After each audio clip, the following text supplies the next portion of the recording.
Hi friends, UPSC civil సర్వీసెస్కి సంబంధించి preliminaries general studies పేపర్లో మనం ఇప్పటి వరకు కరెంట్ అఫైర్స్కి సంబంధించిన ఒక యాక్షన్ ప్లాన్ని, సక్సెస్ ప్లాన్ని, అలాగే హిస్టరీ పార్ట్లో ఇండియన్ హిస్టరీలో ఇండియన్ హిస్టరీ పార్ట్ని మనం కొంచెం డీటెయిల్డ్గా డిస్కస్ చేయడం జరిగింది. దానికి స్ట్రాటజీ కూడా డిజైన్ చేసుకున్నాం. ఇప్పుడు ఇవాళ ఇండియన్ హిస్టరీ పార్ట్లో నేషనల్ మూవ్మెంట్కి సంబంధించిన అంశాలు, సో వాటికి మన స్ట్రాటజీ ఏంటి, ఎలా ఉంటే బాగుంటుంది అనేది ఇవాళ డిస్కస్ చేసుకున్నాం. సో ఇవాళ ఇంపార్టెంట్ ఏంటంటే ఇంకొకటి నేషనల్ మూవ్మెంట్లో మన పేరుకు నేషనల్ మూవ్మెంట్ అన్నట్టే, కానీ దానికి చాలా విస్తృతి ఎక్కువ. ఎలా విస్తృతి ఎక్కువ, దాంతోపాటు ఏంటంటే హిస్టరీకి సంబంధించి ఏదైనా కూడా అవే సూత్రాలు ఇక్కడ ఇండియన్ నేషనల్ మూవ్మెంట్ కూడా మనకు వర్తింపజేస్తాయి. హిస్టరీ అనగానే మనకు గుర్తు రావాల్సింది ఫస్ట్ ఏంటంటే పర్సన్స్, తర్వాత places, events and incidents. Events కానీ తర్వాత ఇన్సిడెంట్స్, తర్వాత ఇంకొకటి ఏంటంటే ఆ ఇయర్స్ అండ్ డేట్స్. సో ఇవన్నీ కలిపితేనే మనకు హిస్టరీ. సో ఇవే సూత్రాలు మన ఇండియన్ నేషనల్ మూవ్మెంట్కి కూడా వర్తింపజేసుకుంటూ మనం ప్రిపేర్ కావాల్సి ఉంటుంది. సో దీంట్లో ఇండియన్ నేషనల్ మూవ్మెంట్ అనగానే మనకు దానికి ముందు ప్రీలోగ్ కూడా ఒకటి చూసుకోవాలి. ప్రీలోగ్ ఏంటంటే మోడర్నైజేషన్, అంటే ఆధునిక నాగరికత, ఆధునిక పవనాలు భారతదేశంలోకి వీచిన సందర్భం ఫస్ట్ చూసుకోవాలి. అంటే మనకు సిలబస్ అనేది ఇంత ఉన్నప్పటికీ సిలబస్కి నేపథ్యం, దానికి ముందు వచ్చిన డ్రైవ్ చేసిన విషయాలు కూడా మనం తెలుసుకోవాల్సిన అవసరం ఉంటుంది. సో అందుకని ఇండియన్ నేషనల్ మూవ్మెంట్ అనేది రావడానికి ముందు ఉన్న పరిస్థితిని కూడా చూసుకోవాలి.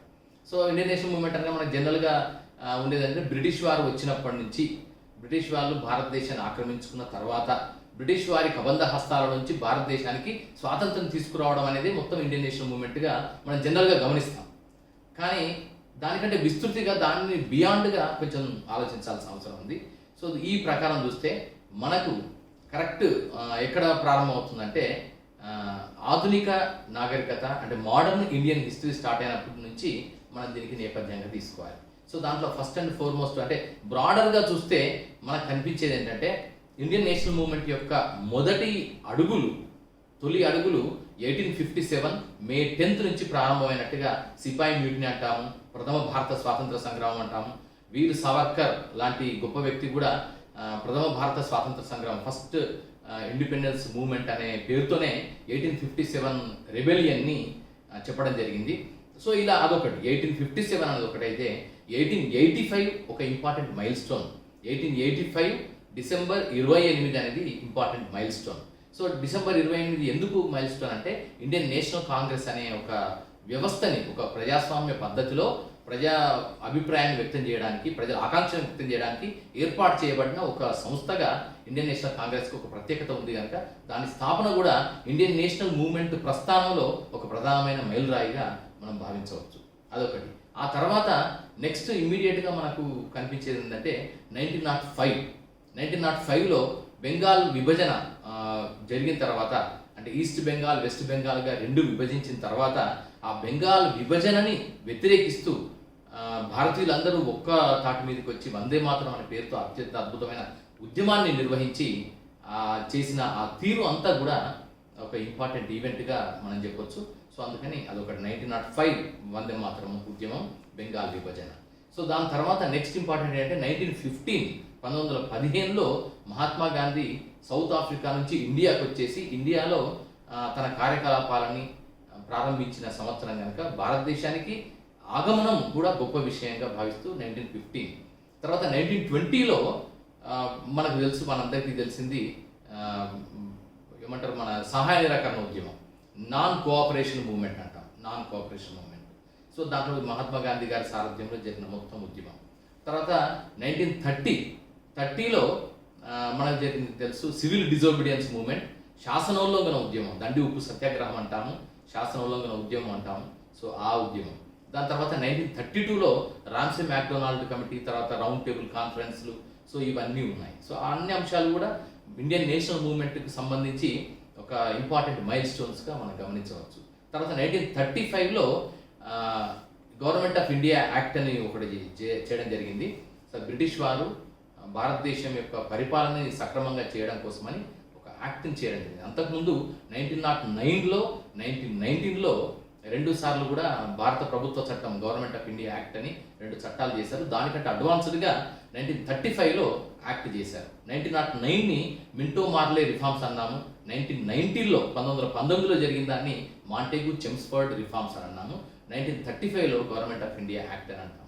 సో అదొకటి ఈ 1935 తర్వాత మళ్ళీ ఒక important mile stone in Indian national movement ఏంటంటే 1942లో క్విట్ ఇండియా ఉద్యమం. అప్పటికి ఇక రెండో ప్రపంచ యుద్ధం 1939లో రావడం, 42 వరకల్లా పీక్ స్థాయిలో ఉండడం, బ్రిటిష్ ప్రభుత్వం కూడా రెండో ప్రపంచ యుద్ధంలో గెలిచే పరిస్థితిలో లేని ఒక చాలా డివాస్టేట్ అయి ఉండడం. అంటే దట్ మీన్స్ మొత్తం యుద్ధంలో నాశనం అయిపోయిన ఆర్థిక వ్యవస్థల్లో బ్రిటిష్ కూడా ఒకటి కావడం వల్ల అలాంటి పరిస్థితుల్లో భారతదేశంలో కూడా స్వాతంత్రోద్యమ భావన, స్వాతంత్ర జ్వాలలు తీవ్రంగా మిన్నుముట్టి ఆకాంక్ష విపరీతమైన సందర్భంలో డూ ఆర్ డై అనే నినాదంతో మహాత్మా గాంధీ గారు క్విట్ ఇండియా అనే ఉద్యమానికి శ్రీకారం చుట్టడం జరిగింది.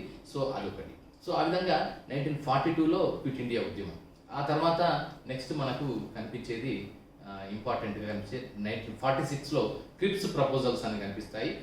సర్ స్టాఫర్డ్ క్రిప్స్, ఆ క్రిప్స్ కమిషన్ వచ్చేసి దానికి ప్రపోజల్స్ ఇచ్చారు. దాన్ని అనుసరించి 1947-46 ఆ తర్వాతనే ఇమ్మీడియట్గా అప్పుడు ఉన్న governor general Louis Mountbatten, ఆ మౌంట్ బ్యాటన్ ప్లాన్ ఒకటి ఉంది. ఆ ప్లాన్లో భారతదేశాన్ని ద్విజాతి సిద్ధాంతం మేరకు 2గా విభజించాలన్న ఆలోచన. దాన్ని అనుసరించి 1947 ఆగస్టు 14 రోజు పాకిస్తాన్గా, అదే రోజు నెక్స్ట్ డే రోజు అర్ధరాత్రి 1947 ఆగస్టు 15 రోజు భారతదేశంగా 2 దేశాలుగా విడిపోవడం అనేది. ఇదంతా ఇండియన్ నేషనల్ మూవ్మెంట్లో ప్రధానమైన మైలురాయి లాంటి సంఘటన. సో ఇవి ఇన్సిడెంట్స్ అండ్ ఈవెంట్స్.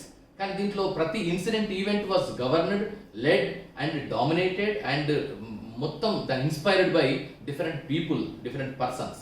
సో అందుకని ఆ పర్సన్స్ గురించి కూడా ఈ ఘట్టాలలో ఎవరెవరైతే ప్రముఖ వ్యక్తులు ఉన్నారో, ఎవరైతే ప్రముఖమైన నాయకత్వం వహించిన నాయకులు ఉన్నారో వారందరినీ కూడా, వారందరి బయోగ్రఫీ, వారందరి గురించి, వారందరి యొక్క ప్రస్థానం, వాళ్ళు జాతీయ ఉద్యమంలోకి ఎట్లా వచ్చారు, ఏం సంగతి అనేది కూడా మనం తెలుసుకోవాల్సిన అవసరం ఉంటుంది. దాంతో పాటు ఇంకొకటి ఏంటంటే ప్లేసెస్, ఏ ప్రదేశంలో ఈ మైల్ స్టోన్ ఈవెంట్స్ అన్నీ జరిగాయి. వందే మాతరం ఉద్యమం ఎక్కడ జరిగింది? బెంగాల్ ప్రాంతము, బెంగాల్లో లొకేషన్. తర్వాత ఉప్పు సత్యాగ్రహం ఎక్కడ జరిగింది? దండి అనే ప్రాంతంలో జరిగింది. సో అది ఒక ఇంపార్టెంట్ ప్రాంతము. అలాగే సర్ తేజ్పాల్ సంస్కృత్ కాలేజ్ అని ఉంది ముంబైలో. సో అందుకని అది అలన్ అక్టేవియన్ హ్యూమంట్ అయినా ఇండియన్ నేషనల్ కాంగ్రెస్ని స్థాపించిన ఆ మొదటి సమావేశం జరిగిన సంస్కృత్ కాలేజ్ అది. సో అందుకని దానికి సంబంధించింది. అలాగే పూణేలో ఇతర ప్రాంతాల్లో ఎక్కడెక్కడైతే ప్రజా ఉద్యమాలు జరిగాయో ఆ ప్రాంతాలన్నిటి గురించి, ఆ ప్రాంతాల నేపథ్యము, భౌగోళిక లొకేషన్, జాగ్రఫికల్ లొకేషన్ ఎక్కడ అనేది కూడా మనం గుర్తుపెట్టుకోవాల్సిన అవసరం ఉంటుంది. సో దాంతోపాటు ఇంకొక ఇంపార్టెంట్ ఇన్సిడెంట్ ఏంటంటే incidents, events, places and persons. వీటితో పాటు డేట్స్ అండ్ ఇయర్స్. అది ఏ సంఘటన ఏ సంవత్సరం జరిగింది, ఒకవేళ జరిగితే ఎంత కాలం పాటు జరిగింది. సో ఇది కూడా మనం గుర్తుపెట్టుకోవాల్సిన very very important as far as Indian national movement is concern. So దీంతో పాటు ఇంకొకటి చెప్పుకోవాల్సిన ఇంపార్టెంట్ పాయింట్, దీనికి ప్యారలల్గా అంటే ఇది బ్రాడర్గా మనకు కనిపించే ప్రధాన పాయ. ఇప్పుడు చెప్పిందంతా ఇండియన్ నేషనల్ మూవ్మెంట్కి సంబంధించి ఒక ప్రధానమైన మెయిన్ స్ట్రీమ్. ఈ మెయిన్ స్ట్రీమ్కి ట్రిబ్యూటరీస్ అంటే సబ్ స్ట్రీమ్స్ చాలా ఉన్నాయి. ఆ సబ్ స్ట్రీమ్స్లో one of the important sub stream ఏంటంటే ప్యారలల్గా రివల్యూషనరీ మూవ్మెంట్ కూడా జరగడం. So for instance Hindustan Republican Socialist Association Chandrashekhar Azad వాళ్ళది, అలాగే సూర్యసేన్ చిట్టగాంగ్ రెబెలియన్ లాంటిది, అలాగే అల్లూరి సీతారామరాజు, అలాగే ఇక్కడ కొమరం భీమ్. సో ఇలా వేరు ప్రాంతాలలో వేరు సందర్భాలలో చాలామంది ప్రజలు, గిరిజనులు, ప్రజలు, చిన్న ప్రాంతాల వాళ్ళు కూడా బ్రిటిష్ పాలనకు వ్యతిరేకంగా పోరాడిన సందర్భాలు ఉన్నాయి. సో అలాంటి రివల్యూషనరీ మూమెంట్స్, రెబెలియన్స్, సో అవి కూడా మనము గమనికలోకి తీసుకోవాల్సి ఉంటుంది. వాటిని కూడా తక్కువ అంచనా వేయలేము. ఉదాహరణకి the contributions and the revolutionary practices that has been led by Bhagat Singh and Rajguru, Sukhdev and అలాగే చంద్రశేఖర్ ఆజాద్, సో ఉధమ్ సింగ్. సో వీళ్ళందరూ చేసిన వాటన్నిటిని కూడా మనం గమనించుకోవాల్సి ఉంటుంది. సో అలాగే వారు ఏం చేశారు, ఏ విధంగా చేశారు, దాని జర్నీ ఏంటి, అది ఎంతవరకు జాతీయ ఉద్యమానికి దోహదపడింది, యాడ్ చేసింది, దాని తీవ్రతని పెంచింది అనే విషయాన్ని కూడా మనం గమనించాలి. సో దాంతోపాటు ఇంకొకటి ఏంటంటే ఇవన్నీ ఒకటి. దీంతోపాటు 1921లో మోప్లా రెబెలియన్ అని జరిగింది. కేరళ ప్రాంతంలో మోప్లా జాతికి సంబంధించిన కొంతమంది ముస్లిం ప్రజలు వాళ్ళ ఒక తిరుగుబాటును చేశారు. అది బ్రిటిష్ వాళ్ళకి వ్యతిరేకంగా అది మలుచుకోబడింది. తర్వాత బ్రిటిష్ వాళ్ళకి వ్యతిరేకంగా స్థానిక దురంతాలకు వ్యతిరేకంగా మొదలైన ఉద్యమం అది జరిగింది. సో ఇదే టైంలో జరిగిన ఒక అద్భుతమైన ఇంకొక పాయ ఏంటంటే సోషల్ రిఫార్మ్స్ ఉద్యమాలు కూడా జరిగాయి. అప్పటికే భారతదేశంలో ఎన్నెన్నో సామాజిక అసమానతలు, సామాజిక అసంతులనాలు, సామాజిక సమస్యలు ఎన్నో ఉన్న, దురాచారాలు కూడా ఉండడం వల్ల ఈ బ్రిటిష్లో చదివిన లిబరలిజం, లండన్కి వెళ్ళి బారిస్టర్గా చదివిన వాళ్ళు, అప్పుడున్న నాయకులు అందరూ కూడా చాలామంది లండన్కి వెళ్ళి చదివిన వాళ్ళు, ఇంక్లూడింగ్ గాంధీ గారితో సహా.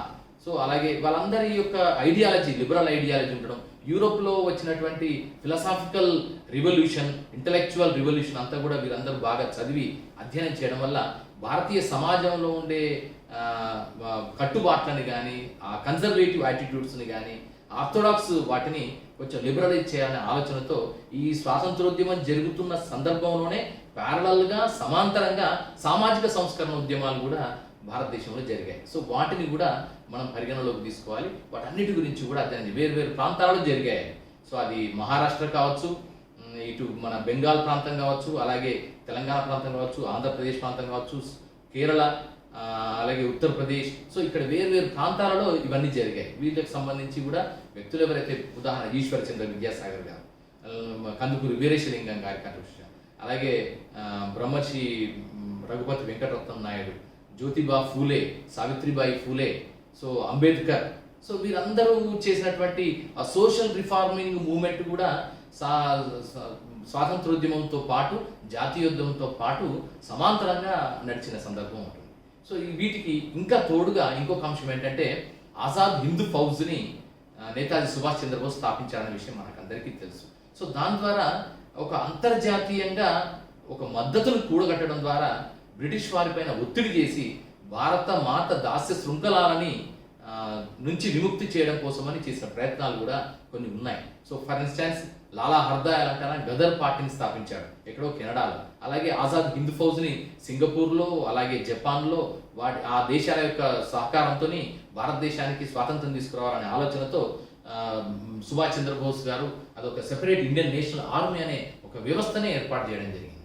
సో వారు ఎన్నెన్నో చేశారు, దాంట్లో ఇవన్నీ కంట్రిబ్యూషన్స్ ఉన్నాయి. సో ఇలా భారత జాతీయోద్యమం అనేది మెయిన్ స్ట్రీమ్ జాతీయోద్యమంగా ఒకటి ఉంటే, దాన్ని ఆనుకొని, దాన్ని సమాంతరంగా మరెన్నో ఉద్యమాలు కూడా జరిగాయనే విషయాన్ని మనం గమనిస్తూ, వాటన్నిటిని గుర్తుపెట్టుకుంటూ, ఆ ఉద్యమాలకి, ఆ సబ్బు మూమెంట్స్కి ఏవైతే ఉన్నాయో, ఆ నేషనల్ మూమెంట్కి దోహదపడినటువంటి మిగతా ఉద్యమాలు, ఆ ఉద్యమాలు చేసిన వ్యక్తులు, ఆ వ్యక్తుల యొక్క కృషి ఎక్కడ, ఏ ప్రాంతంలో, ఏ సంవత్సరంలో, ఏ సందర్భంలో, ఏ విధంగా జరిగింది, ఏ విధంగా అణచివేయబడింది, ఈ అంశాలన్నీ కూడా మనం తెలుసుకోవాల్సి ఉంటుంది. సో దీంతో పాటు ఇవన్నీ ఒక సామాజిక ఉద్యమాన్ని, అంటే ఆ ఉద్యమం యొక్క తీవ్రతని, ప్రజలందరి యొక్క చైతన్యాన్ని విస్తృతంగా చేయడానికి చేసిన పనులు.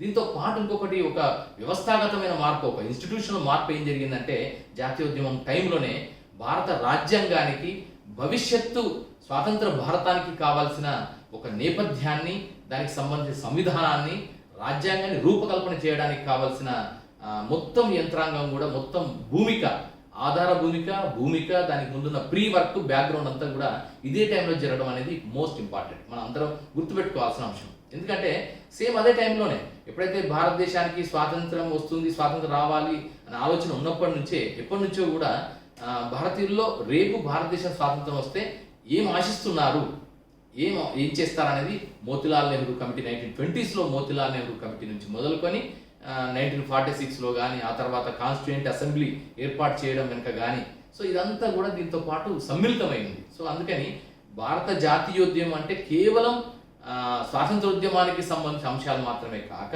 ఇలాంటి ఎన్నెన్నో పాయలు కలిసిన ఒక సమగ్రమైన, సంపూర్ణమైన ఉద్యమంగా దాన్ని మనం చూసినప్పుడు మాత్రమే మనకు ఒక 360 degrees పర్స్పెక్టివ్ భారత జాతీయోద్యమం గురించి ఏర్పడుతుంది. సో అందుకని మీరందరూ, డియర్ ఫ్రెండ్స్, మీరందరూ చేయాల్సిన పని ఏంటంటే, భారత జాతీయోద్యమం అనేది ఈ ఒక కేవలం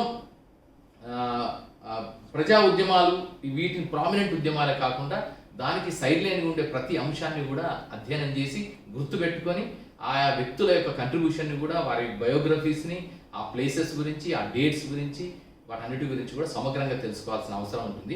ఇది మనకు మళ్ళీ మెయిన్స్లో కూడా చాలా వరకు ఉపయోగపడుతుంది. సో ఇది ఒక కేవలం ఇప్పుడు ప్రిలిమ్స్లో ఆబ్జెక్టివ్ టైప్ క్వశ్చన్స్ని అటెంప్ట్ చేయడంలోనే కాకుండా మెయిన్స్లో కూడా ఉపయోగపడుతుంది. సో ఇప్పుడు మళ్ళొక్కసారి ఇది బ్రాడర్గా ఇదంతా ఉంటే, దీన్ని మళ్ళొక్కసారి మనం ఒక్కొక్క పాయింట్ని ఒకసారి విశ్లేషణ చేసుకుందాం. అంటే కొంచెం డీటెయిల్గా చూద్దాం కొన్ని అంశాలని. ఇప్పుడు ఉదాహరణకి ఫస్ట్ భారత జాతీయోద్యమం తాలూకు మూలాలు ఎక్కడొచ్చాయి అని చూస్తే, నిజానికి చెప్పాలంటే అవన్నీ కూడా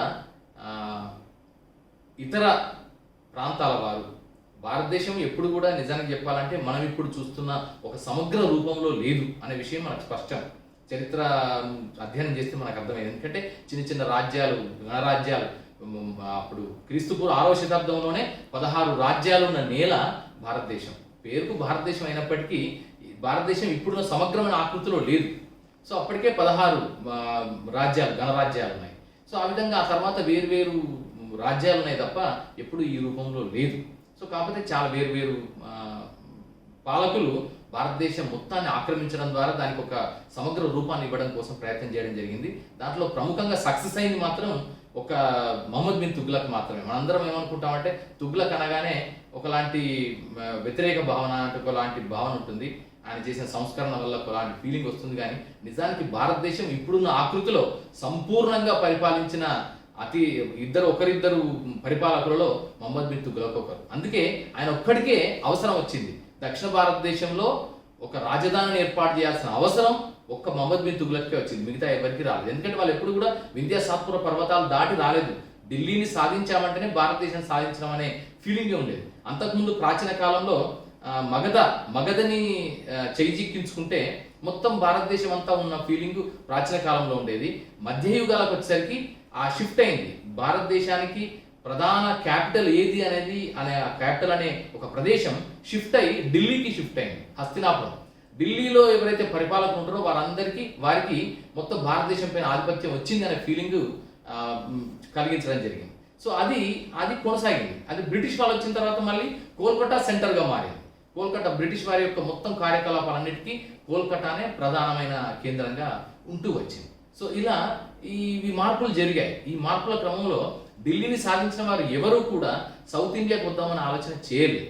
కానీ ఒక మహమ్మద్ బిన్ తుగ్లక్ మాత్రం సౌత్ ఇండియాకి వింధ్య సాత్పుర పర్వతాలు దాటి దిగువకి వచ్చాడు కనుక, కాకతీయులను జయించాడు కనుక, అప్పటికే కాకతీయ సామ్రాజ్యం ఒక అంటే కేరళ ప్రాంతము, పాండ్య ప్రాంతం తప్ప మిగతా దక్షిణ భారతదేశం అంతటినీ ఆక్రమించి ఉంది కనుక వారొక్కరిని జయించడం ద్వారా మొత్తం దక్షిణ భారతదేశం అంతా కూడా మేజర్ పార్ట్ 90% ఆఫ్ ది దక్షిణ భారతదేశం has come under the control of Muhammad bin Tughlaq under Malik Kafur's directions. Malik Kafur యొక్క నాయకత్వంలో ఆక్రమణ జరిగింది. సో ఇది మాత్రం జరిగింది. సో అయితే అందుకని ఇప్పుడున్న ఆకృతి ఎప్పుడు భారతదేశానికి లేదనే విషయం సుస్పష్టం. సో అందుకని అదే సందర్భంలో ఎప్పుడైతే మహమ్మద్ గజనీ, గోరీ దండయాత్రలు అయిన తర్వాత ఇస్లామిక్ రూల్ మొదలైందో అప్పటి నుంచి కూడా భారతీయ ప్రజలు జాతీయవాదంతో, అంటే జాతీయవాదం అంటే వాళ్ళకుండే స్థానిక మూలాలు, అప్పటి వరకు ఉండేటువంటి సంప్రదాయ మూలాల్లోంచి వ్యతిరేకతను వ్యక్తం చేస్తూ వచ్చారు. సో దీనికి అంటే భారత జాతీయోద్యమం మనకు కనిపించేది 1857లో కనిపిస్తుంది. కానీ దానికి మూలాలు పరాయి పాలన పైన జరిగే పోరాటాలు అప్పటి నుంచి ఉన్నాయని దానికి మనకు చారిత్రక ఆధారాలు లభిస్తున్నాయి. సో అదొకటైతే, మళ్ళీ తర్వాత రాజపుత్ర వీరులు, అలాగే మహారాష్ట్ర వీరులు, వారందరూ కూడా ఎప్పటికప్పుడు వాళ్ళు సొంతదారుగా, అంటే భారత మాతకి ముద్దుబిడ్డలుగా వారు భావిస్తూ ముగలాయి వంశం యొక్క పరిపాలన కానీ లేదా ఇస్లామిక్ రూల్ని కానీ వ్యతిరేకిస్తూ వాళ్ళు జాతీయ భావనతోనే ఉద్యమాలు చేయడం జరిగింది, పోరాటాలు చేయడం జరిగింది, యుద్ధాలు కూడా చేశారు. సో ఇదంతా కూడా జాతీయ భావనకి ముందస్తు రూపాలుగా భావించవచ్చు. ఇవి కాకపోతే ఒక నిర్దిష్టమైన రూపాన్ని సంతరించుకోలేదు. అవన్నీ కేవలం రాజులకు మధ్య అధికార పోరాటాలుగా మిగిలిపోయాయి. మొఘల్ ఎంపైర్ అనేది ఒక సామ్రాజ్యం. వారు సామ్రాజ్యాన్ని విస్తరించుకోవాలని వాళ్ళు తాపత్రయపడితే దాన్ని నిరోధించడానికి మొదటి నుంచి ఉన్న భారతీయులుగా మహారాష్ట్ర వారు కానీ, అలాగే రాజస్థానీ చిత్తోడు వంశం, మిగతా వంశాల వారు ఎవరైతే ఉన్నారో మేవాడ్, చిత్తోడు, వీళ్ళందరూ వ్యతిరేకించారన్నట్టుగా చెప్పడం జరిగింది. సో ఇక్కడ ఏంటంటే మెయిన్ కాన్సెప్ట్ ఏంటంటే పరాయి పాలనకు వ్యతిరేకంగా జరిగినదే చివరికి జాతీయోద్యమంగా రూపాంతరం పొందడానికి కారణమైంది. కాకపోతే బ్రిటిష్ వారు వచ్చిన తర్వాత మాత్రమే ఈ మిగతా వివిధ ప్రాంతాలలోని భారతీయులందరూ కూడా వారి వారి రాజ్యాలను వారి ఈ డిఫరెన్సెస్ని కూడా వదిలేసి ఒక్క చోటికి రావడం, ఏకత్వ భావనకి రావడం జరిగిందనేది కూడా సుస్పష్టం, విస్పష్టం, స్పష్టం.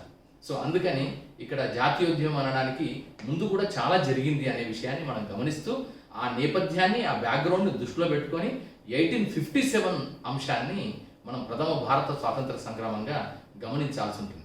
సో అందుకని ఇక్కడ హిస్టరీకి సంబంధించి ఒక ఇంపార్టెంట్ విషయం ఏంటంటే ఇప్పుడు కనిపిస్తున్న చెట్టు, ఇప్పుడు కనిపిస్తుండొచ్చు, ఇట్లా విరగబూసి కనిపిస్తుండొచ్చు చెట్టు, కానీ దాని మూలాలు ఎప్పటి నుంచో ఉన్నాయనే విషయాన్ని గమనించాలి. ఆ గమనికను, ఆ బ్యాక్గ్రౌండ్ని చెప్పగలిగే సామర్థ్యం ఒక హిస్టరీ సబ్జెక్ట్కే ఉంది. సో లేకపోతే ఇప్పుడు కనిపించే చూసి ఇదే సమస్య అనుకోవడం కాదు, ఈ సమస్యకు మూలాలు ఎక్కడి నుంచో ఉన్నాయనే విషయాన్ని చెప్పగలిగే సామర్థ్యం ఒక హిస్టరీ సబ్జెక్ట్కి ఉంది. సో అందుకని ఇక్కడ నేషనల్ మూవ్మెంట్లో ఫస్ట్ అండ్ ఫార్మోస్ట్ స్టెప్గా మనం బ్రిటిష్ వారికి వ్యతిరేకంగా జరిగిన పోరాటం గమనిస్తే అప్పుడు 1857 మే 10లో మీరట్లో మంగల్ పాండే సారథ్యంలో మొదలైందనే విషయం మనకు స్పష్టం. దానికి సంబంధించిన అంశాలు కూడా మీరు అందరూ క్లియర్గా చదువుకున్నారు. సరే అది రైఫిల్స్ అనుకోండి, ఎన్ఫీల్డ్ రైఫిల్స్ విషయం, ఆ బ్యారక్స్లో జరిగిన విషయం, మీరట్ బ్యారక్స్లో జరిగిన విషయం, ఇవన్నీ కూడా. సో దాంతోపాటు ఇవన్నీ ఇంపార్టెంట్ అంశాలుగా గమనిస్తూ ఆ 1857 అయిన తర్వాత అవుట్కమ్ కూడా మనం గమనించాలి. 1858లో విక్టోరియా ప్రొక్లమేషన్ అని వచ్చింది. అప్పటికి భారతదేశం మొత్తాన్ని పరిపాలించగలిగింది ఎవరు అంటే ఈస్ట్ ఇండియా కంపెనీ మాత్రమే. ఈస్ట్ ఇండియా కంపెనీ వ్యాపారం కోసం వచ్చిందని మనకు తెలుసు.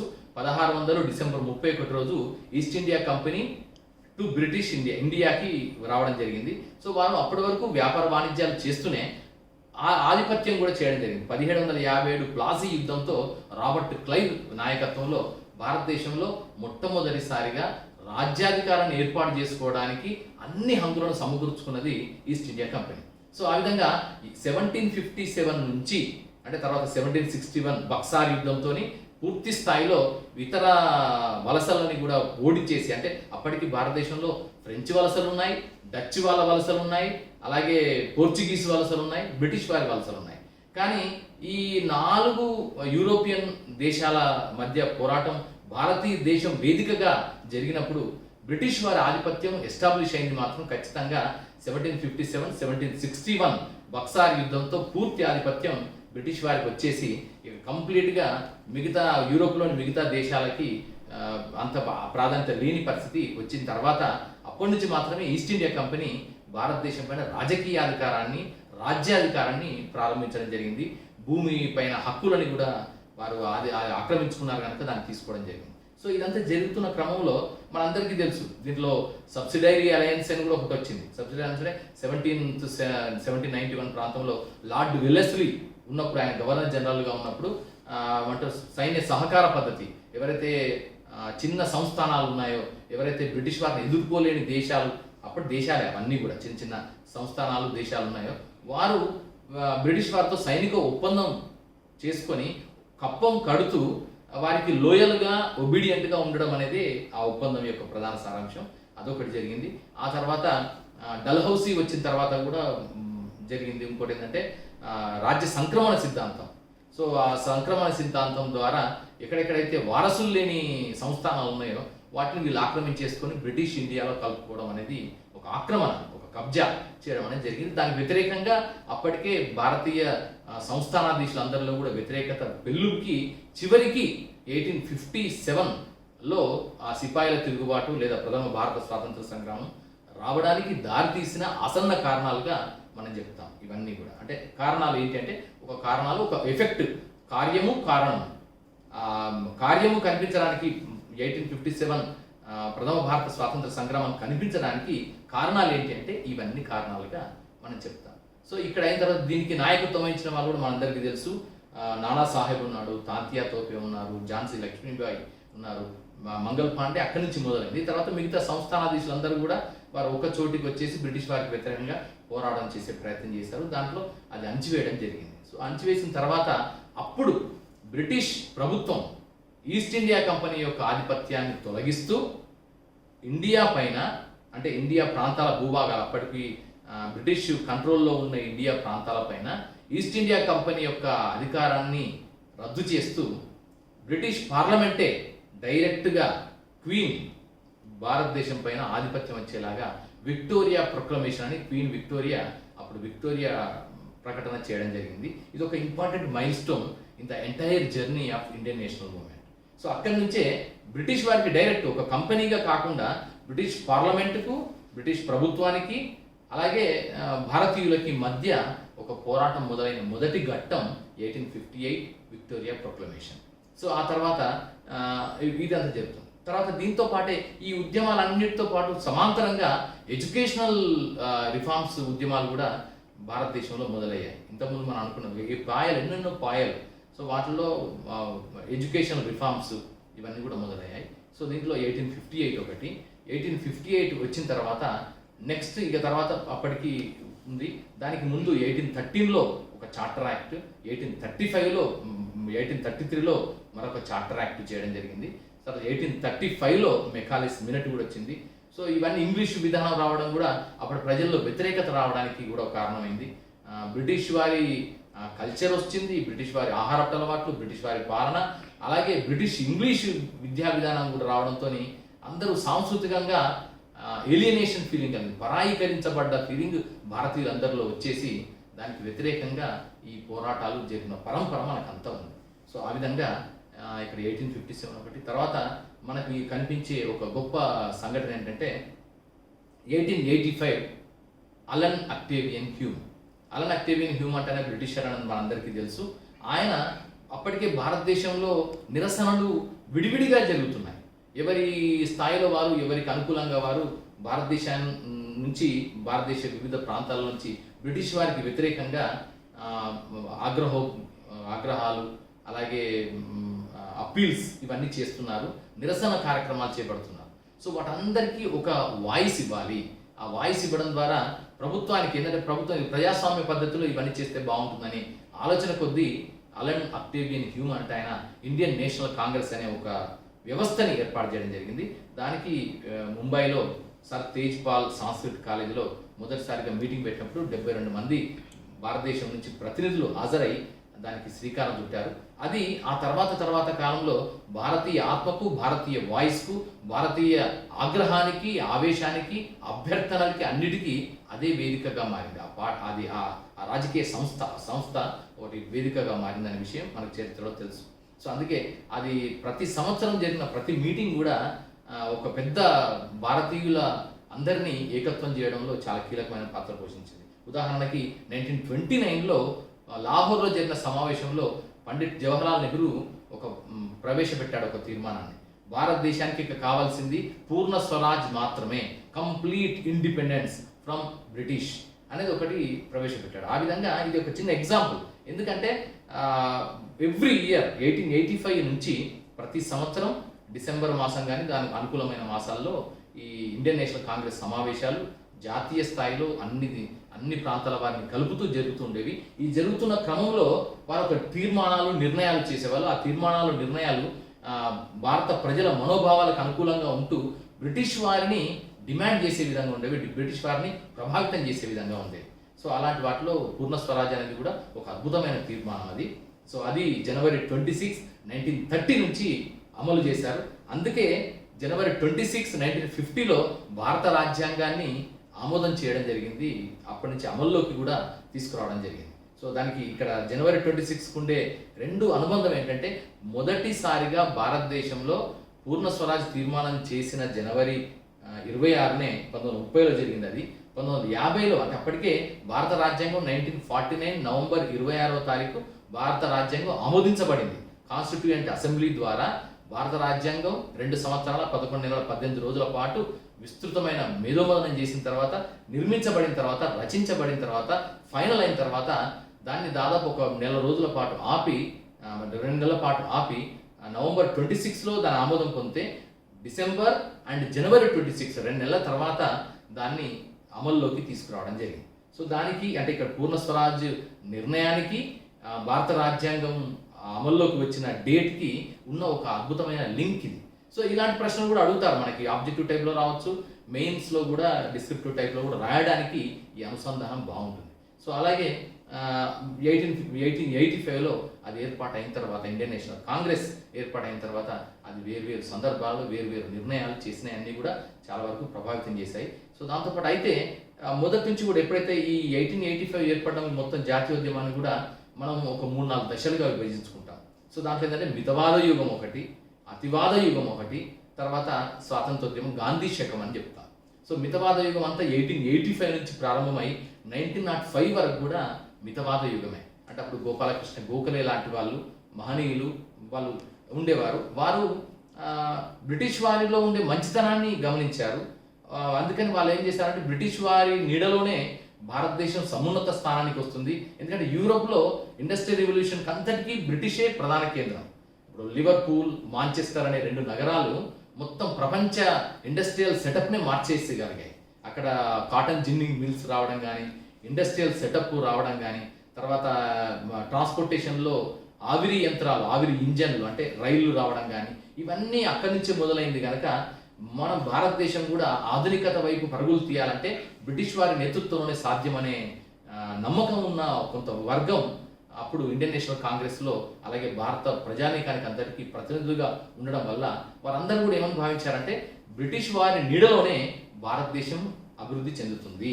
సో అందుకని బ్రిటిష్ వారికి మన కోరికలు వ్యక్తం చేద్దాం, అప్పీల్ చేద్దాం, తర్వాత మన అభ్యర్థనలు వ్యక్తం చేద్దాం, మనం రిటర్న్గా స్టేట్మెంట్స్ ఇస్తూ, కామెంట్స్ ఇస్తూ వాళ్ళని రిక్వెస్ట్ చేసుకుంటూ మన కోరికలు నెరవేర్చుకోవాలి అనే ఒక ఆలోచన ఉండేది. వారందరూ కూడా మితవాదులు, దే ఆర్ కొంచెం మితవాదంగా ఉండేవారు కనుక వాళ్ళని అదన్నారు. అది 1905 వరకు నడిచింది. సో 1905లో ఎప్పుడైతే బెంగాల్ విభజన జరిగిందో, బెంగాల్ విభజన వేరు రాజకీయ కారణాల వల్ల డివైడ్ అండ్ రూల్ అంటే భారతీయుల నుండి ఏకత్వాన్ని విచ్ఛిన్నం చేయడం ద్వారా వాళ్ళు అధికారాన్ని, వాళ్ళ రాజ్యాధికారాన్ని కొనసాగించాలనే ఆలోచన చేస్తున్నారనే విషయం సామాన్య భారతీయుడికి కూడా అర్థం కావడంతో ప్రజలందరూ కూడా ఒక వెల్లువలాగా, ఉద్యమంలాగా, ప్రాంతాలకు అతీతంగా, బౌండరీస్కి అతీతంగా అందరూ ఒక్కతోటికి రావడం జరిగింది. వందే మాతరం నినాదం అయింది, వందే మాతరం అందరినీ కట్టిపడేసింది, వందే మాతరం అందరి జనజీవన స్పందన అయిపోయింది. సో అది ఆనంద్ భట్ అనే ఒక నవలలో బంకించంద్ర చటర్జీ ఆ వందే మాతరం అనే పాటను రాయడం జరిగింది. ఆ గీతం జనాల గుండె చప్పుడుగా మారిపోయింది. అప్పుడు బెంగాల్ విభజనను వ్యతిరేకిస్తూ అటు ఈస్ట్, వెస్ట్, నార్త్, సౌత్ అంతా కూడా ఒక చోటుకు వచ్చిన తర్వాత అప్పటి నుంచి మనం వారితో సంప్రదింపుల వ్యవహారం వద్దు, వాళ్ళ అభ్యర్థనల వ్యవహారం, అర్జీల వ్యవహారం బ్రిటిష్ వారితో కాదు. మనం చేయాల్సింది మన హక్కులను సాధించుకోవాలంటే పోరాటం చేయాల్సిందే. మనం ధైర్యంగా నిలబడి ఎదిరించి నిలిచి పోరాటం చేయాల్సిందనే ఒక ఆలోచన ఆ అతివాద యుగం నుంచి ప్రారంభమైంది. దీనికి ప్రధానంగా మనకు 3 ముఖ్యులని చెప్తారు: లాల్, బాల్, పాల్. లాలా లజపతి రాయ్, బాల గంగాధర్ తిలక్ అండ్ బిపిన్ చంద్ర పాల్. సో ఈ 3 ఈ అతివాద యుగంలో ప్రధానమైన నాయకులుగా ఉండి 3 ప్రాంతాల వైపు, లాలా లజపతి రాయ్ పంజాబ్ ప్రాంతం, బాల గంగాధర్ తిలక్ మహారాష్ట్ర ప్రాంతం, బిపిన్ చంద్రపాల్ కోల్కతా బెంగాల్ ప్రాంతం, ఈ 3 ఒరిస్సా ఈ ప్రాంతం నుంచి వారు నాయకత్వం వహిస్తూ భారతదేశం యొక్క మొత్తం భావనని, స్వాతంత్రోద్యమం పట్ల, జాతీయోద్యమం పట్ల వారి భావనని సాధారణంగా శాంతియుతంగా ఉండే స్థితి నుంచి అవసరమైతే అగ్రెసివ్ మెజర్స్ తీసుకోవడం ద్వారా, అవసరమైతే ఒక బలవంతమైనటువంటి చర్యలు తీసుకోవడం ద్వారా బ్రిటిష్ వారిని బ్రిటిష్ వారి యొక్క దూకుడికి ముకుతాడు వేయాలనే ఆలోచనతోని ఈ అతివాద యుగంలో, ఈ అతివాద ఎరాలో 1905 నుంచి 1915 వరకు ఇదంతా జరిగింది. సో దీంట్లో ఈ క్రమంలో ఎన్నెన్నో ఉద్యమాలు జరిగాయి. సర్దార్ వల్లభాయ్ పటేల్ వీళ్ళందరూ కూడా చాలామంది చేశారు. సో మరోవైపున 1915లో అక్కడ జోహానస్బర్గ్ నుంచి, అలాగే సౌత్ ఆఫ్రికా నుంచి అక్కడ ఫీనిక్స్ ఆశ్రమం ఉంది, టాల్స్టాయ్ ఆశ్రమం స్థాపించి బారిస్టర్గా పనిచేసిన మహాత్మా గాంధీ, అప్పటికి మోహన్ దాస్ కరమ్చంద్ గాంధీ మాత్రమే. సో ఆయన అక్కడ చూసిన ఆ రేస్ అపార్థీడ్ని, అది రేసల్ డిస్క్రిమినేషన్, ఆ జాతి వివక్షని ఆయన చూసిన తర్వాత అసలు నేను ఇక్కడ కాదు, నా పాత్ర, నా అవసరం నా దేశంలో ఉంది, నా దేశంలో అక్కడ జాతి, నా ప్రజలందరూ, నా తోటి ప్రజలందరూ కూడా జాతి వివక్షకు గురవుతున్నారు అనే ఆలోచనతోని మహాత్మా గాంధీ గారు వెంటనే ఇమీడియట్గా ఇండియాకి వచ్చిన తర్వాత ఇండియాలో ఆయన ఉద్యమం ప్రారంభించడం జరిగింది. సో చంపారాన్ మూవ్మెంట్ అనుకోండి, వల్లభాయ్ పటేల్ ప్రారంభించిన బార్డోలి మూవ్మెంట్ అనుకోండి, సో ఇవన్నీ జరిగాయి. చివరికి ఇవి నాన్ కోఆపరేషన్ మూవ్మెంట్కి దారితీశాయి. 1920లో నాన్ కోఆపరేషన్ మూవ్మెంట్ అంటే బ్రిటిష్ వారికి సహాయ నిరాకరణ చేయడం, వారు చేస్తున్న పనులకు కానీ మేము మొత్తం సహాయ నిరాకరణ చేస్తున్నామని భారతీయ సమాజంలోని అన్ని ప్రొడక్టివ్ వర్గాలు, అన్ని లేబర్ గ్రూప్స్, అన్ని సామాజిక వర్గాలు అందరూ కూడా బ్రిటిష్ వారికి వ్యతిరేకంగా వారికి సహాయ నిరాకరణ చేస్తూ జాతీయ స్థాయిలో పెద్ద ఉద్యమం చేశారు. అది బ్రిటిష్ వారిని చాలా ఆలోచింపజేసింది. సో దానికి ముందే ఒక 2-3 సంస్కరణలు ఏం చేశారంటే, దీన్ని అంటే భారతదేశంలో విస్తృతమైన దేశం కనుక అప్పటికి భారతదేశంలో మేజర్ పార్ట్ బ్రిటిష్ వారి కంట్రోల్కి వచ్చింది కనుక కేవలం ఒక 565 చిన్న చిన్న సంస్థానాలు తప్ప పెద్ద భూభాగం అంతా బ్రిటిష్ వారి కంట్రోల్కి రావడం వల్ల 1909లో ఏం చేశారంటే మింటో మార్లే రిఫార్మ్స్ అనే పేరుతో కొన్ని డెమోక్రటైజ్ పాలసీస్ని తీసుకురావడం జరిగింది. అంటే భారతీయులను ఎంకరేజ్ చేసేవి, భారతీయులని పాలనలో భాగం చేసేవి, ఇలాంటి కొన్ని నిర్ణయాలు 1909లో చేశారు. సో దానికి తగినట్టుగానే అప్పటికి 1918 కల్లా ఇక్కడ ప్రపంచవ్యాప్తంగా జరిగిన పరిణామాలు కూడా భారతీయ జాతీయోద్యమాన్ని కీలకమైన మలుపులు తీసుకోవడానికి కారణమయ్యాయి. సో ఉదాహరణకి ఏంటంటే 1914 నుంచి 1918 వరకు మొదటి ప్రపంచ యుద్ధం జరిగింది. ఈ మొదటి ప్రపంచ యుద్ధంలో బ్రిటిష్ వారు అంటే భారతదేశాన్ని పరిపాలిస్తున్న బ్రిటిష్ వారు కూడా అక్కడ క్రియాశీలకంగా పాల్గొనడం జరిగింది. సో దానివల్ల అక్కడ ప్రపంచంలో జరిగిన పరిణామాలు, మార్పులు, వాటి వల్ల జరిగినటువంటి యుద్ధ పరిణామాలు, యుద్ధ ఫలితాలు ఆటోమేటిక్గా భారతదేశం పైన కూడా ప్రభావం చూపించాయి. బ్రిటిష్ వారు ఏ దేశం వైపు ఎటువైపు అయితే పాల్గొంటున్నారో భారతీయ సైనికులు కూడా బ్రిటిష్ వారి అండలోనే వారు కూడా ప్రపంచ యుద్ధంలో పాల్గొనాల్సిన పరిస్థితి వచ్చింది. సో ఆ విధంగా అప్పుడు అన్ని దాదాపు ఆర్థిక వ్యవస్థలు కూడా కుప్పకూలిపోయే పరిస్థితి రావడం వల్ల 1919లో భారతీయులందరికీ ఒక వాళ్ళతో మంచి అనిపించుకోవడం కోసమని, వారితో ఒక సత్సంబంధాలు ఏర్పాటు చేసుకోవడం కోసమని 1919లో మాంటేగు చెమ్స్ఫర్డ్ సంస్కరణ అనే పేరుతో ఒక రాజకీయ సంస్కరణని అలాగే పాలనాపరమైనటువంటి సంస్కరణని తీసుకురావడం జరిగింది. సో అది కూడా one of the important mile stone in the entire journey of Indian national movement. So ఆ తర్వాత 1920స్లో మనం దాన్ని వ్యతిరేకిస్తూ దాంతో సంతృప్తి చెందని భారతీయులు మహాత్మా గాంధీ నాయకత్వంలో సహాయ నిరాకరణ ఉద్యమంకి వెళ్ళారు. సో అది 22 వరకు నడిచింది. 1920 నుంచి 22 వరకు జరిగింది. ఆ 22లో ఎక్కడైతే అది రైతులు కొంచెం దాన్ని హింసాత్మకంగా, మహాత్మా గాంధీ గారి యొక్క ప్రధాన ఆశయం ఏంటంటే ప్రజాస్వామ్య పద్ధతిలో శాంతి, అహింస, సత్యాగ్రహం అనే అంశాలతో మాత్రమే పోరాటం చేయాలి. భారతీయ తాత్విక మూలాలు, భారతీయ ఆధ్యాత్మిక సంపద ఏవైతే ఉన్నాయో శాంతి గురించి చెప్పడం, అహింస గురించి చెప్పడం, ఆ సత్యాగ్రహం, సత్యమే ఆగ్రహం, సత్యాగ్రహం ద్వారా నిజాయితీగా చేసే పోరాటాల ద్వారానే విజయాలు సాధించవచ్చు అనేది భారతీయ ఆత్మ. ఆ భారతీయతని, భారతీయ సంప్రదాయ ఆలోచన విధానాన్ని నిలువెల్లా అలంకరించుకున్న మహాత్మా గాంధీ బ్రిటిష్ వారిని ఎదుర్కోవడానికి భారతీయ ఆధ్యాత్మిక విలువలే ఆయుధాలుగా మార్చుకొని ఆయన చేశాడనే విషయం మనకు తెలుసు. ఆ క్రమంలో 1922లో ఎప్పుడైతే ప్రజా ఉద్యమం కొంచెం హింసాత్మకంగా మారినట్టుగా తెలిసిందో, కొంతమంది చనిపోవడం చూసిన తర్వాత మహాత్మా గాంధీ దాన్ని అర్ధాంతరంగా సహాయ నిరాకరణ ఉద్యమాన్ని నిలుపుదల చేయడం జరిగింది. సో అక్కడి నుంచి అదొక దశ. తర్వాత నెక్స్ట్ 1922 తర్వాత మళ్ళీ 1930 one of the important milestone civil disobedience movement, Dandi ఉప్పు సత్యాగ్రహం మనం చెప్తాం.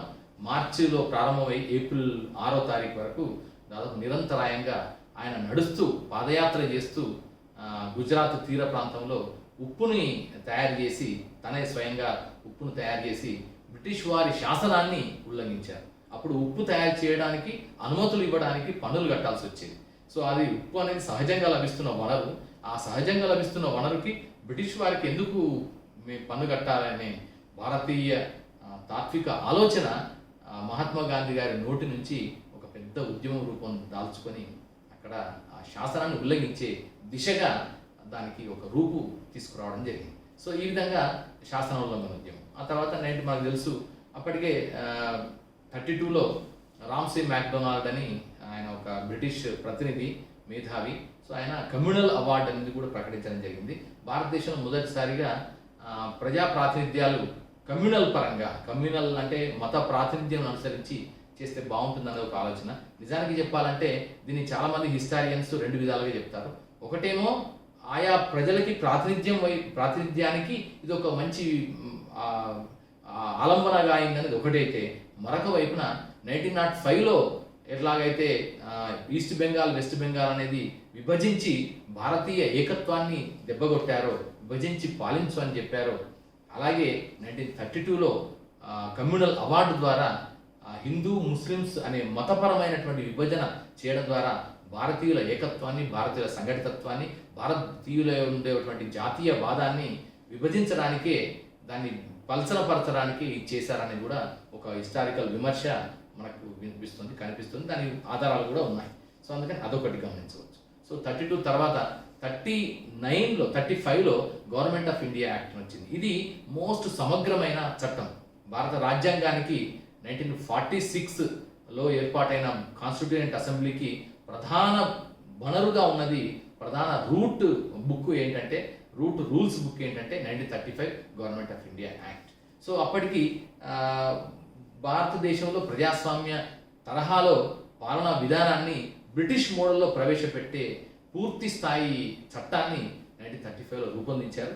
సో అది ఆ తర్వాత చాలా వాటికి కూడా చాలా మేలు చేయడం జరిగింది. దాన్ని అనుసరించే ఎన్నికలు మొట్టమొదటిసారిగా భారతదేశంలో ప్రాతినిధ్య ఎన్నికలు డైరెక్ట్ ఇప్పుడు మనం చూస్తున్నట్టుగా రైట్ టు ఓటు ఉన్నట్టుగా యూనివర్సల్ అడల్ట్ సఫరేజ్ అంటే ప్రతి ఒక్కరికి 18 ఏళ్ళు నిండిన ప్రతి ఒక్కరికి సార్వజనీన ఓటు హక్కు విధానం లాంటిది కాకుండా కొంతమందికి అంటే భూస్వాములకి, జమీందారులకి, ఇట్లా గ్రాడ్యుయేట్స్కి, ఉద్యోగులకి, ఇలాంటి కొంతమందికి సమాజానికి ప్రతినిధులుగా ఉండే కొంతమందికి మాత్రమే ఉద్యోగాలు ఓటు హక్కు ఇస్తూ వారి ద్వారా ప్రతినిధులను ఎన్నుకునే ఒక విధానానికి 1935 యాక్ట్ శ్రీకారం చుట్టడం జరిగింది. దాని ద్వారా ఒక అసెంబ్లీ కూడా ఏర్పాటు చేయడం జరిగింది. అంటే ఒక శాసనసభ వ్యవస్థని భారతదేశంలో మొదటిసారిగా ప్రజాస్వామ్య పద్ధతిలో రూపొందించే ప్రయత్నం 1935 గవర్నమెంట్ ఆఫ్ ఇండియా యాక్ట్ దారి వేసింది, మార్గాలు సుగమం చేసింది. సో ఆ తర్వాత 1939లో రెండో ప్రపంచ యుద్ధం సంభవించింది. మనందరికీ తెలుసు. 39 నుంచి 45 వరకు కూడా రెండో ప్రపంచ యుద్ధం తీవ్రంగా ప్రపంచ దేశాల యొక్క ఆర్థిక వ్యవస్థల్ని, ప్రపంచ దేశాల అన్ని అంశాలని ప్రభావితం చేయడం జరిగింది. ఆఫ్రికా, లాటిన్ అమెరికా, ఆసియా ఖండాల్లోని దేశాల మీద అప్పటి వరకు యూరోప్ దేశాల యొక్క ఆధిపత్యం ఉంటూ వచ్చింది. అయితే స్పెయిన్, లేదంటే హాలండ్, లేదంటే డచ్ వాళ్ళు అంటే హాలండ్ వాళ్ళు, నెదర్లాండ్స్ వాళ్ళు, లేదంటే బ్రిటిష్ వారు, పోర్చుగీస్ వారు ఈ ఆఫ్రికా, లాటిన్ అమెరికా అంటే సౌత్ అమెరికా ఖండం, ఆసియా ఖండంలోని దేశాల మీద ఆధిపత్యాలు ఏర్పాటు చేసుకుని వలస రాజ్యాలని ఏర్పాటు చేసుకున్న స్థితి. కానీ రెండో ప్రపంచ యుద్ధం తర్వాత యూరోప్ ఆర్థిక వ్యవస్థ అంతా చిన్నాభిన్నం కావడంతో తప్పనిసరి పరిస్థితులలో వారు Africa, Latin America and Asia ఖండాలలో ఉండే దేశాలకి స్వాతంత్రం ఇవ్వాల్సిన పరిస్థితి, అంటే ఇక వదులుకోవాల్సిన పరిస్థితి వచ్చింది, అనివార్యంగా వచ్చింది అనేది కూడా ఒక ఇంపార్టెంట్ విషయం. సో ఇలా వచ్చిన తర్వాత ఈ భారతదేశ మన వ్యవస్థకు సంబంధించి క్విట్ ఇండియా ఉద్యమం అదే టైంలో 42లో అంటే ఇక రెండో ప్రపంచ యుద్ధం కొనసాగుతున్న టైంలోనే క్విట్ ఇండియా ఉద్యమం చాలా ఉవ్వెత్తున ఎగిసిపడి ప్రజలందరిలో చైతన్యం తీసుకురావడం, బ్రిటిష్ వారు దాన్ని కంట్రోల్ చేయలేని పరిస్థితి. ఒకవైపు ప్రపంచ యుద్ధంలో పాల్గొనాలి, ఒకవైపు భారతదేశం లాంటి పెద్ద దేశంలో, ఎక్కువ మంది జనం ఉండే దేశంలో, కోట్లాది మంది జనం ఉండే దేశంలో ఆ ప్రజా ఉద్యమాన్ని అణిచివేయాలి, కంట్రోల్ చేయాలి. సో ఈ రెండింటి మధ్య కొంచెం కష్టమైన పరిస్థితి అప్పుడు ఉంటుంది. సో దీన్ని అనుసరించి అప్పుడు స్వాతంత్రోద్యమం ప్రజలందరి ఆగ్రహం, ప్రజలందరి ఆకాంక్షని వారు తప్పనిసరి పరిస్థితుల్లో అనివార్యంగా గౌరవించాల్సి వచ్చింది. ఆ విధంగా జరిగింది అనేది ఇదంతా మనకు చరిత్ర, ఇదంతా ఇండియన్ నేషనల్ మూవ్మెంట్. సో ఇంతకుముందే అనుకున్నాం ఇండియన్ నేషనల్ మూవ్మెంట్ కేవలం ఈ పరమైన ప్రస్థానం మాత్రమే కాకుండా దీని ప్యారలల్గా చాలా మూవ్మెంట్స్ జరిగాయి. అది ఎడ్యుకేషన్ మూవ్మెంట్ జరిగింది, సామాజిక సంస్కరణల మూవ్మెంట్ జరిగింది, అలాగే విప్లవ మూమెంట్స్ కూడా జరిగాయి, అంటే రెబెలియన్ మూమెంట్స్ కూడా జరిగాయి. సో ఇవన్నీ కూడా గమనిస్తూ వీటన్నిటిని జమిలిగా కలుపుకుంటూ మన భారత జాతీయోద్యమాన్ని అధ్యయనం చేయాల్సి ఉంటుంది. సో ఇదే సందర్భంలో ఇంకొక ఇంపార్టెంట్ అంశం మీరు అందరూ గుర్తుపెట్టుకోవాల్సిన అంశం ఏంటంటే whenever you are reading and whenever you are interested to memorize the important events, incidents, persons, places and the dates and years of any event or any sangatana, what you are supposed to do is that you must keep the map, the Indian map along with you. దాన్ని పక్కన పెట్టుకొని map పెట్టుకొని ఖచ్చితంగా మ్యాప్లో ఎక్కడెక్కడ ఏమేం జరిగింది ఆ లొకేషన్స్ని ఏ ప్రాంతం నుంచి ఏ ప్రాంతం జరిగింది అని కూడా గమనిస్తూ ఉంటే that will be a visual memory that can be imprinted in our mind. And whenever a question in the prelims will ask that a ప్రాంతం దాని జర్నీ ఎలా జరిగింది అన్నప్పుడు మనం అంతా ఆ ప్రాంతాలని కానీ ఆ ప్రదేశాలని కానీ ఆ క్రొనాలజికల్ ఈవెంట్స్ని కానీ మనం చెప్పడానికి ఈజీ అవుతుంది. సో అందుకని హిస్టరీ చదివేప్పుడు కంపల్సరీగా జాగ్రఫీని అనుబంధంగా పెట్టుకోవడం అనేది అవసరం. సో అదొకటి చేసుకోవాలి. సో దీంతో పాటు ఏంటంటే వీళ్ళందరినీ గుర్తుపెట్టుకోవాలి. Persons, places, dates, years, events, incidents ఇవన్నీ కూడా స్పష్టంగా, విస్పష్టంగా, సుస్పష్టంగా, క్లియర్గా గుర్తుపెట్టుకోవాలి. ఎందుకంటే దీంట్లో క్వశ్చన్లు అడిగితే ఎలా అడుగుతారంటే అవసరమైతే ఈ రీఅరేంజ్ ద ఆర్డర్స్ అని పెడతారు.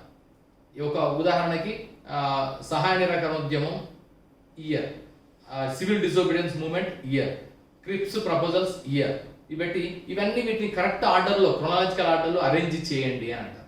So when we know about the important dates and events that have been happened in the entire journey of Indian national movement, then only we could able to arrange the proper chronological order of that particular events and incidents. So అందుకని ఇక్కడ కంపల్సరీగా history పార్ట్కి సంబంధించి ఎప్పుడైనా కూడా chronology and dates, years అనేవి very very important. అవన్నీ కూడా ఎన్నిసార్లు ఎక్కువ చదివితే అంత గుర్తుండిపోతాయి. దాంతోపాటు జాగ్రఫీ మ్యాప్ను పెట్టుకుంటే that will be recorded for ever in our brain. So అందుకని ఇది ఒకటి. తర్వాత నెక్స్ట్ ఏంటంటే ఈ strategy, this is the strategy that we have to develop. And ఈ ఈవెంట్స్ అన్నిటినీ మనం స్పర్శిస్తూ మనం వెళ్ళాల్సి ఉంటుంది. దీనికి సంబంధించి బుక్స్ ఏంటంటే ఇంపార్టెంట్ బుక్స్ మనకు బిపిన్ చంద్ర ఒక అద్భుతమైన పుస్తకం రాశాడు, ఫ్రీడమ్ స్ట్రగుల్ అనే ఒక పుస్తకం ఉంటుంది. ఆ పుస్తకంలో అది ఇన్ ఎ నట్షెల్ మొత్తం ఇండిపెండెన్స్ మూవ్మెంట్, నేషనల్ మూవ్మెంట్ సంబంధించిన మొత్తం ప్రస్థానాన్ని ఒక సమగ్రంగా, సంపూర్ణంగా మనకు అందించారు. సో ఆ పుస్తకాన్ని చూస్తే వి విల్ బి నోయింగ్, మనకు చాలా ఉంటుంది. దాంతోపాటు ఎన్సీఆర్టీ బుక్స్ ఎట్లా ఉన్నాయి, దాంతోపాటు ఇంకా 3 ఆథర్స్ రాసిన బుక్ ఇండియన్ హిస్టరీ బుక్స్కి సంబంధించి ఏ బుక్స్ అయినా కూడా చాలా బాగుంటాయి. వాటితో పాటు మనకు ప్రీవియస్ పేపర్స్ లోని అంశాలు అంటే ఎట్లా అడుగుతున్నాడు వాటి పరిణామం కూడా 20 years ఎగో అడిగినట్టుగా ప్రశ్నని ఇప్పుడు అడగట్లేదు. సో మారింది, ఆ డిఫికల్టీ లెవెల్ మారింది, అడిగే విధానం మారింది, ఆ క్వశ్చన్ ఫ్రేమ్ చేసే విధానం కూడా మారింది. ఒకప్పుడేమో direct question, Cripps proposals related to అని డైరెక్ట్ క్వశ్చన్ ఉండేది. లేదంటే కనుక Quit India the main slogan that has motivated the people in Quit India movement is అంటే డూ ఆర్ డై ఆర్ చలో ఇండియా లేదా Jai Hind something like that, none of the above అని ఇట్లా direct question ఉండేది. ఇప్పుడు అలా కాదు, ఆ డిఫికల్టీ లెవెల్ కూడా పెరిగింది. సో ఆ కంటెంట్ అదే అయినప్పటికీ, అడిగే క్వశ్చన్ ఆన్సర్ అదే అయినప్పటికీ, క్వశ్చన్ అడిగే విధానంలో చాలా మార్పులు వచ్చాయి కనుక ఆ పెద్ద చాంతాడంతా రాసి తర్వాత చివరికి అడుగుతున్నారు కనుక మనం ఇంతకుముందే అనుకున్నాం సింపుల్ డైరెక్ట్ క్వశ్చన్స్ ఒకవైపు అయితే, complex questions, compound questions, compound questions. So ఇట్లా 4 రకాల క్వశ్చన్స్ని మనకు ప్రిలిమ్స్లో అడుగుతున్నారు కనుక వీటన్నిటి గురించి సమగ్ర అవగాహన వచ్చే విధంగా ఉండాలంటే ప్రీవియస్ క్వశ్చన్ పేపర్స్ కూడా మరొకసారి మొత్తం స్టడీ చేయాలి. వాటి ఎక్స్ప్లెనేటరీ నోట్స్, ఒకవేళ మీరు ప్రీవియస్ సాల్వ్డ్ పేపర్స్ ఏమైనా తీసుకుంటే దాంట్లో ఎక్స్ప్లెనేటరీ నోట్స్ ఉంటాయి. ఎందుకు ఆ ఆన్సర్ కరెక్ట్ అని చెప్పడానికి ఒక జస్టిఫికేషన్ నోట్ ఉంటుంది. ఆ జస్టిఫికేషన్ చూసుకుంటే that will be added information to the acquired knowledge that we have already acquired in respect of Indian national movement and Indian history. So అందుకని అది కూడా గుర్తుపెట్టుకోవచ్చు. దెన్ ఇంకొకటి ఏంటంటే మనం కొన్ని మోడల్ పేపర్స్ ఉన్నాయి Indian history and national movement సంబంధించి, వాటిని కూడా సాల్వ్ చేయడం ద్వారా మనం ఇప్పటి వరకు అక్వైర్ చేసిన నాలెడ్జ్, మనం ఇప్పటివరకు చదివిన నాలెడ్జ్, మనకు ఇప్పటివరకు ఆ నాలెడ్జ్ చదివిన మేరకు how best we could able to remember and memorize and recall and reproduce whenever a need arises అనేది ఒకటి. రెండవది how best we can logically interlink between 2 different aspects of the Indian national movement. So Indian national movement సంబంధించిన వేరు సంఘటనల్ని, వేరు అంశాలని ఏ విధంగా coordinate చేస్తామో అని తెలియాలంటే కొన్ని మోడల్ పేపర్స్ని కూడా మనం టెస్ట్ చేసుకోవాల్సి ఉంటుంది. సో ఇవన్నీ చేయడం ద్వారా ఇండియన్ నేషనల్ మూవ్మెంట్లో మనం మంచి మార్క్స్ని స్కోర్ చేయొచ్చు. ఆఫ్టర్ ఆల్ ఇది maybe around 10 or 20 marks, 20 questions, 10 లేదా 20 క్వశ్చన్ ఉంటాయి దీని నుంచి. కానీ ఇక్కడ డోంట్ ఫర్గెట్ దట్ సక్సెస్కి ఫెయిల్యూర్కి ఒక్క మార్కే తేడా. Even a single mark can make a difference. So అందుకని మనకి ఇక్కడ ఏ ఒక్క మార్క్ని మనం మిస్ అవ్వకుండా, నెగిటివ్ రాకుండా చాలా జాగ్రత్తగా చూసుకుంటూ వెళ్ళాలంటే కేవలం మన అధ్యయనం, మన హార్డ్ వర్క్, మన మెమరీ, మన రికాల్ క్యాపబిలిటీ, రికాల్ కెపాసిటీ ఇవే ప్రధానం. కనుక మీరందరూ ఈ సూచన అన్నీ పాటించి యూపీఎస్సి సివిల్ సర్వీసెస్ ప్రిలిమ్స్కి సంబంధించి లేదా మెయిన్స్కి కూడా ఇది ఈ హిస్టరీ పార్ట్ ఉంది కనుక దీనికి సంబంధించి ఈ గైడెన్స్ని మీరు ఫాలో అయ్యి ఈ స్ట్రాటజీతో మీరు ముందుకెళ్తే I'm sure you will definitely hit the bulls I and ఖచ్చితంగా సివిల్స్ క్లియర్ అవుతాయని నమ్ముతున్నా. అందరికీ ఆల్ ద బెస్ట్, కంగ్రాచులేషన్స్.